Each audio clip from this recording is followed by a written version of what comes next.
Hey, what's up, everybody, and welcome to our new show here on Creative Society.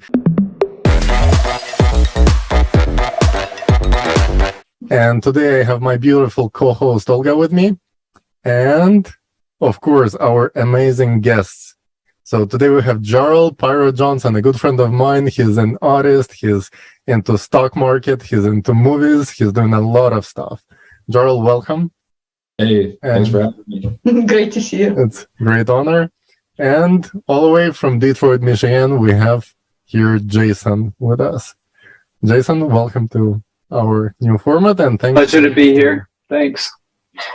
So today we're gonna play it a little bit different from our usual shows. We're gonna watch some reactions with you. We're gonna watch some videos which been popping up on mostly TikTok or all over the network, going viral, and those gonna be really, really interesting because you get to see stuff that you don't see on TV, you don't hear about that much often, but it exists in our world. Technologies, problems, and solutions. And before we kick it off, JARRELL, I would like you to say a couple of words about yourself, and I know you are very much inspired about the society, and your music has been the voice of inspiration. It's been your way to express how much you're passionate about the positive changes in the society.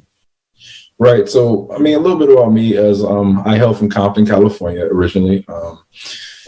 In Compton, California, we had this stigma of living this gangster life, I guess you would say. But a lot of in my discovery of life and myself, a lot of this gangster society is stemmed from not having the family unit, not coming from having being able to reach a goal. A lot of people in where I'm from, in my time zone, in my era, felt like they had to turn to negativity and the streets and bad life to get somewhere of success to them. It might have been not what the idea of success is, but to them it's success. So even if that means, hurting someone or robbing someone or stealing something, that's success to them. So me personally right now, I started there. I'm currently in Black Panther 2, the new movie coming out November 11.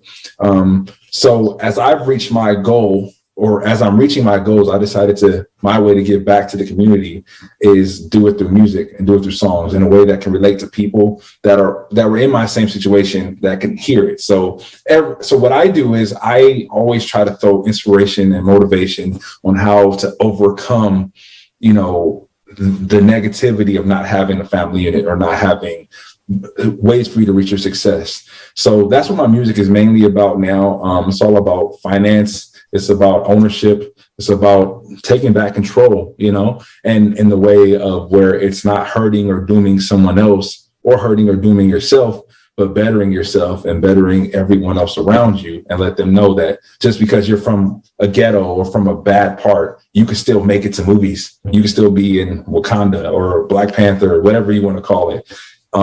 And that's all my music is mainly about. And that's all literally what I teach now every day. I'm working on a book as well. The book will explain that too more in depth because, music is only 3 to 6 minutes long, but a book can be a whole day or a whole life. So That's awesome, JARRELL. Thank you so much for being an awesome citizen of the world. We need more people like that. And tell us more about the turning point. What happened? What was your big aha moment? And what did you do in it?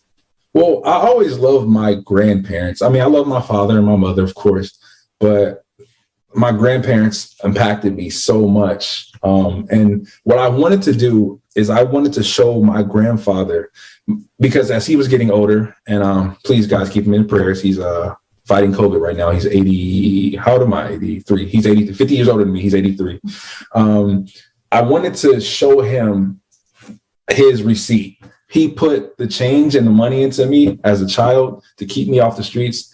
And my goal was just to show him the receipt. So I wanted to become better. So after high school, I would say football, honestly, changed my life.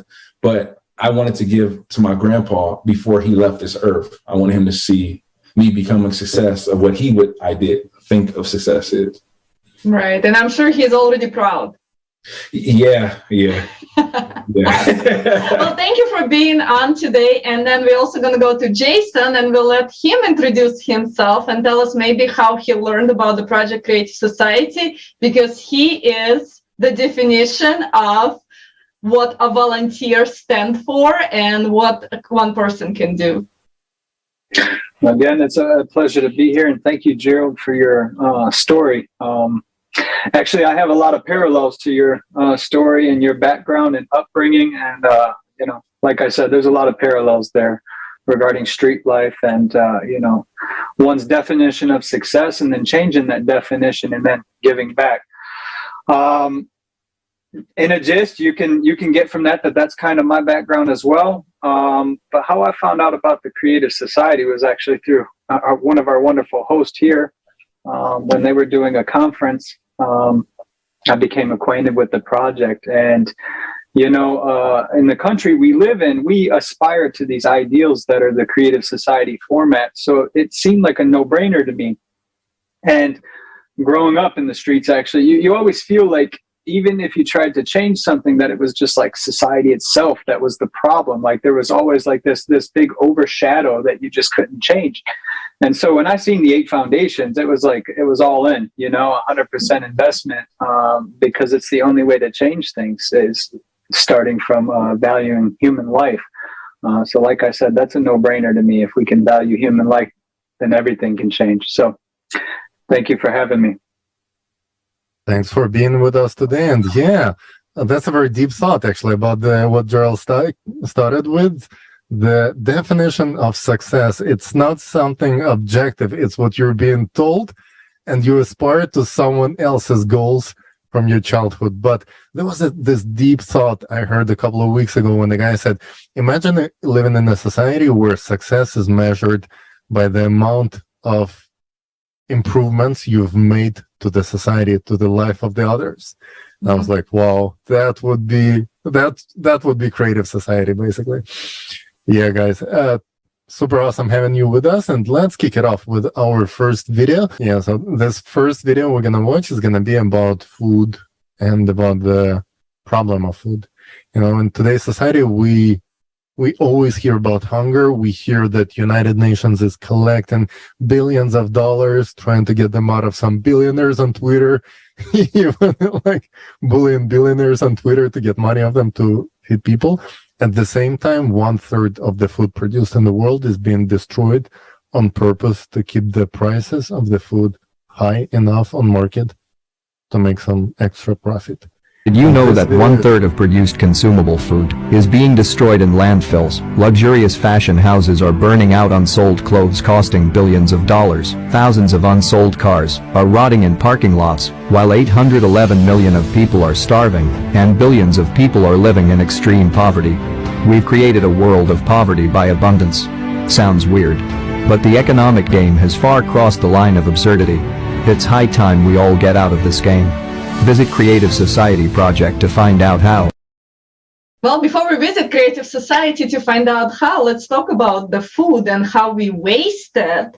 So, Jarrell, have you heard about overconsumption and that we just dump like normal eatable food into the wasteland?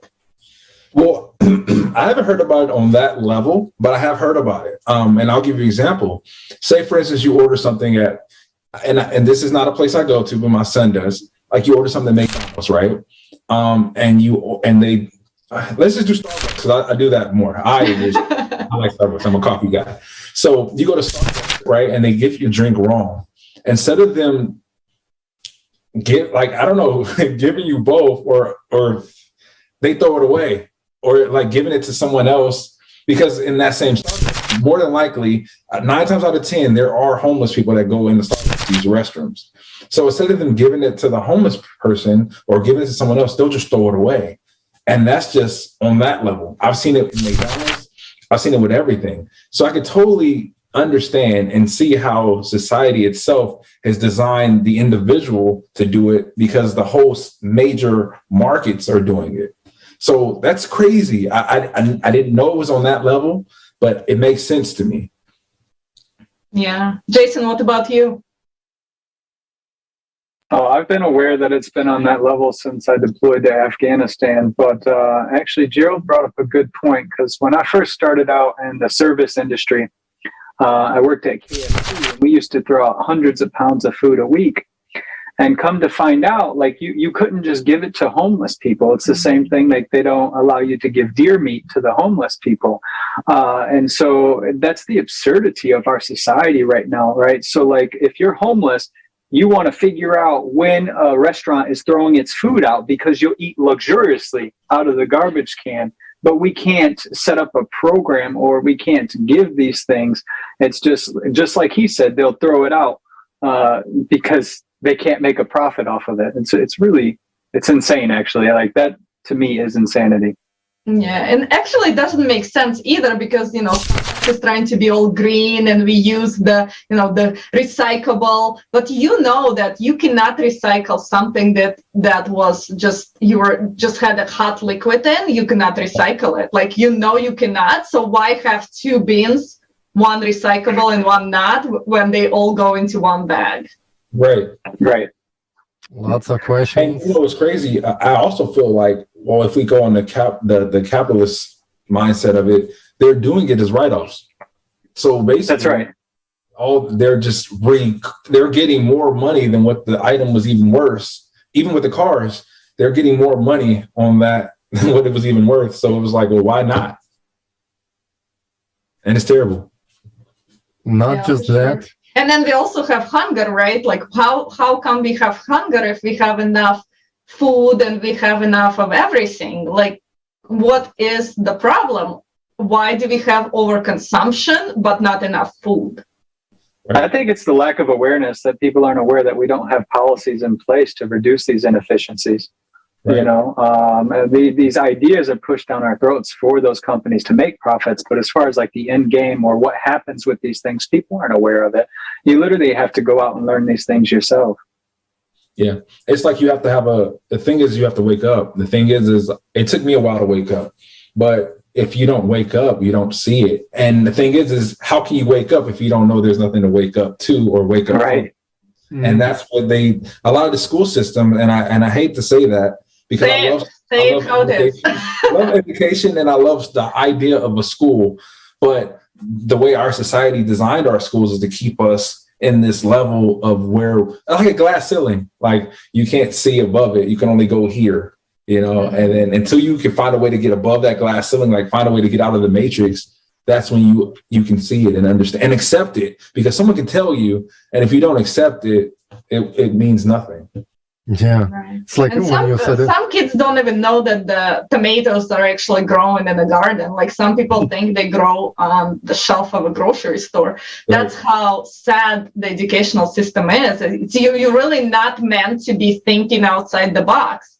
And the box is where we put you, because we want you to continue living as a consumer and continue consuming and not ask questions. Because when you do, like you said, you wake up and you say, wait a second. What's going on? Right. Like, what is a garden? I don't even know what that is.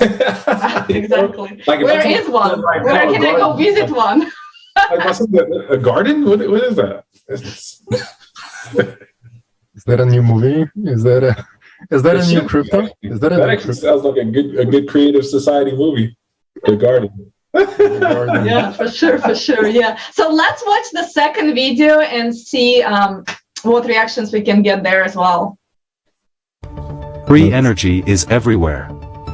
Energy is what underlies all material life. Can energy be accessible and free for all?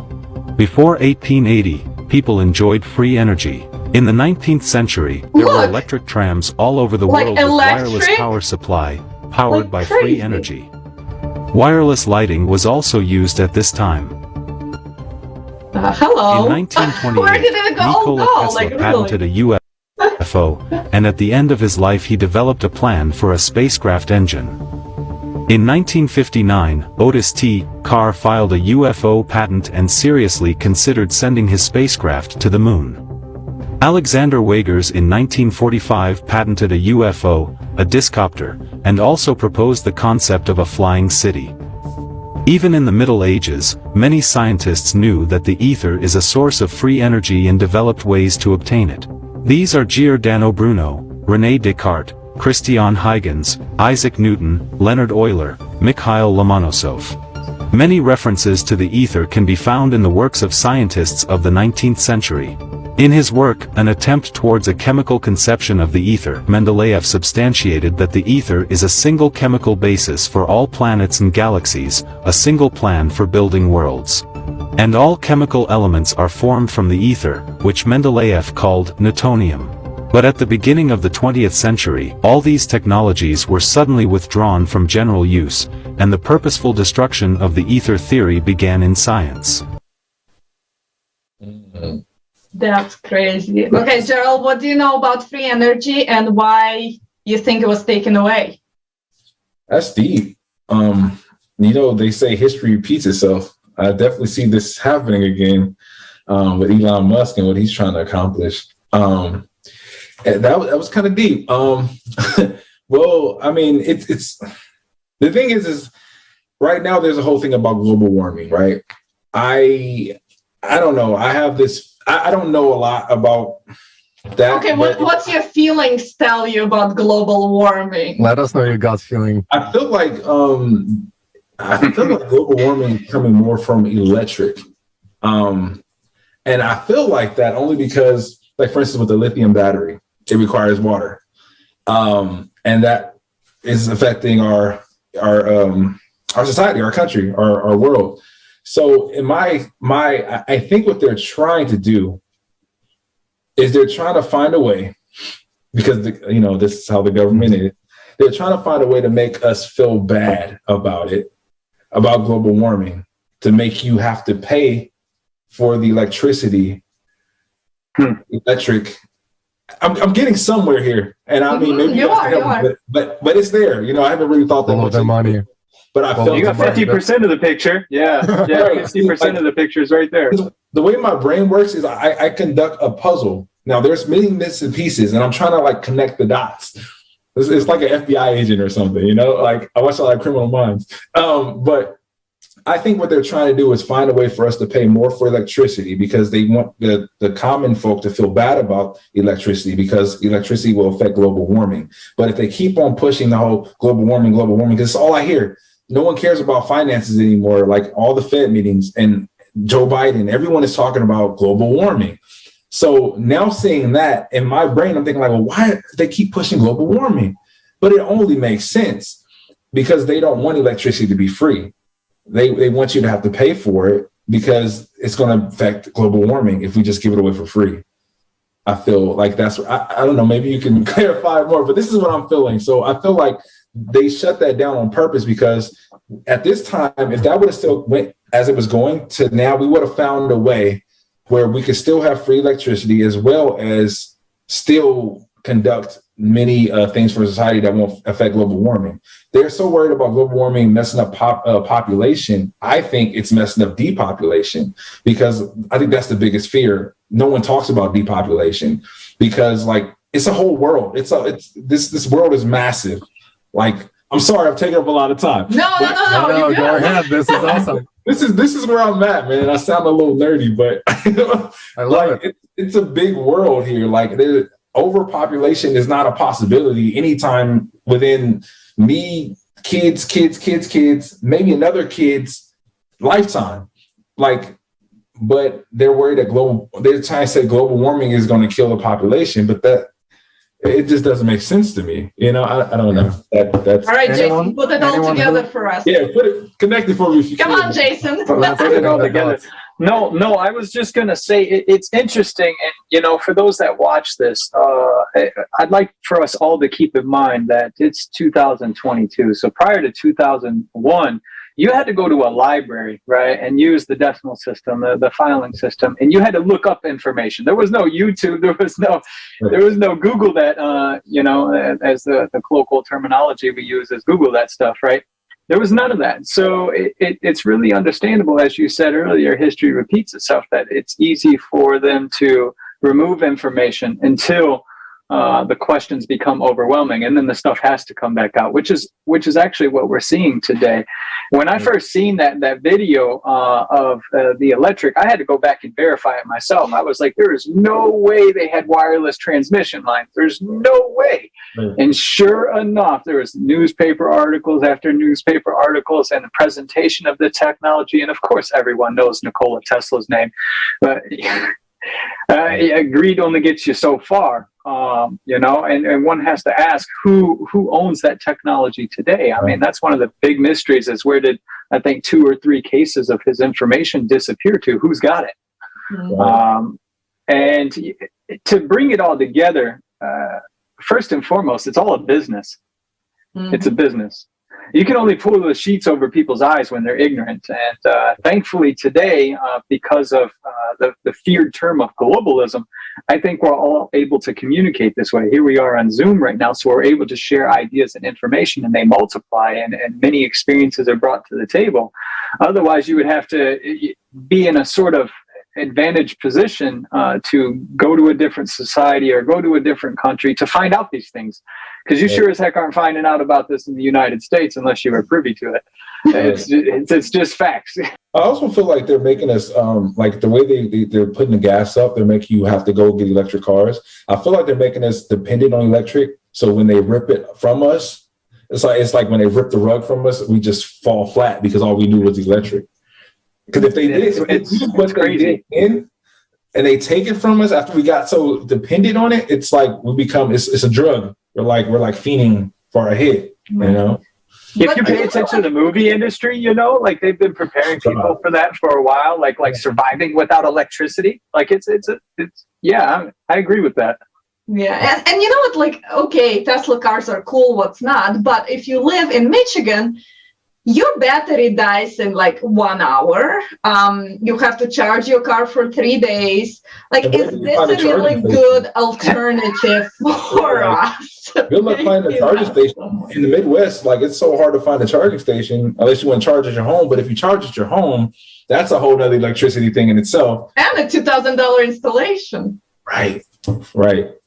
Yeah. So yeah, I mean, with the free energy, I'm sure, like, if we still had free energy, we would be far, far ahead of what we are now. So right now we are kind of playing with the rocks and sticks, but like, really, if we dream big and say, but what if we did have free energy? Like, will we be traveling to another country or to another planet? Like, what? You'd be traveling to a whole nother planet, but like in terms of the way things are now, it stops people from asking, do I deserve better? And thinking about what that better would look like, and making plans of, for example, cities around it. We take these electric vehicles, but if you go to Chicago, right?